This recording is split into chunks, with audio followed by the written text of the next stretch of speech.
এবার লাইভে এসে দেশবাসীর কাছে ক্ষমা চেয়ে কাঁদলেন পারভেজকে হত্যার জন্য বয়ফ্রেন্ডকে ডেকে আনা সেই মেয়ে শ্রুতি। কি বললেন জানতে হলে পুরো ভিডিওটি অবশ্যই শেষ পর্যন্ত দেখুন। জীবনে অনেক ভুল করে, পাপ করে, আর সেসব পাপ প্রায় প্রাচিত্য।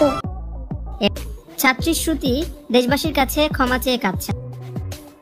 শ্রুতি বলেন সে বুঝতে পারেনি পারভেজকে ওরা মেরে ফেলবে। পারভেজকে ভয় দেখানোর জন্য বয়ফ্রেন্ডকে ডেকে এনেছিল শ্রুতি, যেন পারভেজের হাত পা ভেঙে ফেলে। তবে তারা যে তাকে জানে মেরে ফেলবে এটা সে বুঝতে পারেনি।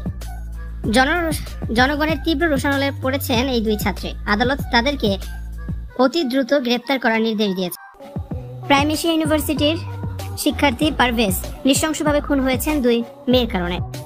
স্কলার্স কলেজের দুই ছাত্রী শ্রুতি আর টিনা তাদের বয়ফ্রেন্ডের কাছে ফোন করে বলে পারভেজ তাদেরকে দেখে হাসাহাসি করছে, তাদেরকে উত্ত্যক্ত করছে, তারা যেন এসে তাকে উচিত শিক্ষা দেয়।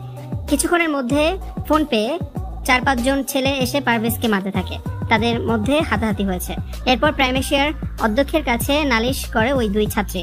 তখন পারভেজ বলেছিল, স্যার আমি শুধু হাসছিলাম, আমি আর কিছু করিনি। বিষয়টা সেখানে মীমাংসা করে দেন অধ্যক্ষ। তবে কক্ষ থেকে বের হতে না হতেই পারভেজকে দেখে নেয়ার হুমকি দেয় শ্রুতির বয়ফ্রেন্ড। সাথে সাথে ফোন দিয়ে আরো 5-6 জন ছেলেকে খবর দেয়। এরপর ইউনিভার্সিটির সামনে রাস্তায় পারভেজকে অ্যাটাক করে তারা। দৌড়ে ইউনিভার্সিটির ভিতরে ঢোকার চেষ্টা করে পারভেজ।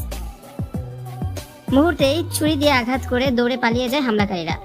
আর এর কিছুক্ষণ পরেই না ফেরার দেশে চলে যায় পারভেজ। এই ঘটনার পর দেশবাসী ওই দুই ছাত্রীকে তুলোধনা করছেন। তাদেরকে কেন এখন আইনের আওতায় আনা হচ্ছে না এমন প্রশ্ন তুলেছেন সবাই। তাদের কারণে পারভেজ আজ খুন হয়েছে।